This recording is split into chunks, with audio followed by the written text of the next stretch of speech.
Magandang araw ng Lunes mga kaibigan, September 23, 2024. Latest weather update po tayo. Pero before that, please huwag po munang kalimutan i-like at i-subscribe ang ating YouTube channel para ma-update ko po kayo sa mga susunod po natin na weather update.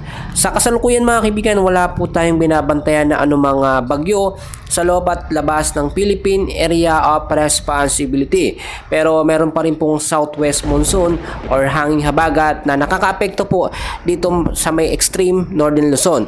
Forecast weather condition natin, posible po makaranas ng heavy rainfall warning or malakas na pag-uulan o patuloy na pag-uulan ang ilang bahagi pa rin po ng Ilocos Norte, Ilocos Sur. Maulap po na kalangitan ng mararanasan dyan. May mga isolated rain showers at thunderstorm po pagdating po sa hapon at sa gabi dahil po yan sa banta ng southwest monsoon or hanging habagat. Samantalang sa area naman po ng Eastern Visayas, Caraga at Davao Region, maulap din po na kalangitan ang mararanasan dyan. Meron po mga mahina hanggang sa malakas na pag-ulan din ang posibleng asahan natin pagdating sa hapon po at sa gabi dahil pa rin po yan sa habagat at dito naman po sa easterlies o yung mainit na hangin po na nanggagaling po sa karagatang Pasipiko. Sa area po ng Metro Manila at the rest ng ating bansa, patuloy pa rin po makakaranas ng maulap na kalangitan. Asahan po yan ngayong araw po, madalas yan sa hapon at sa gabi dahil din po sa mga localized thunderstorm. So pinag-iingat yung mababang lugar sa posibleng banta po ng biglaang pagbabaha kung sakaling umulan po ng malakas at tuloy-tuloy.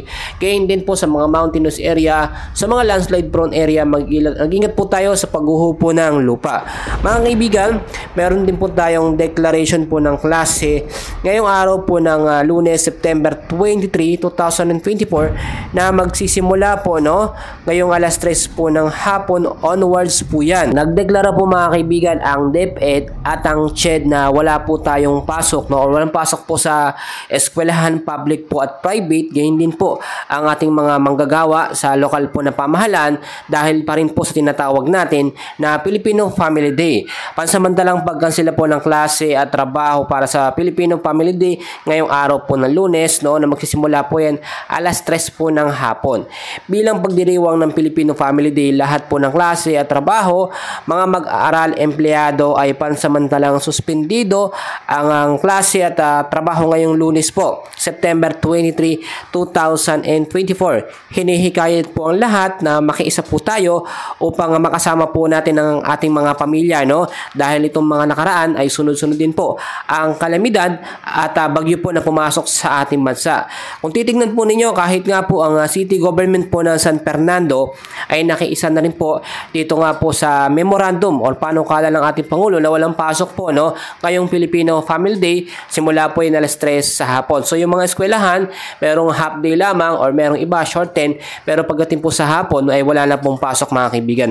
So yun lamang pong update sa lagay po ng ating panahon at suspension ng ating klase. Patuloy ko po kayong i-update sa mga susunod natin na kaganapan. Please huwag pong kalimutan mag-like and subscribe. Maraming salamat po.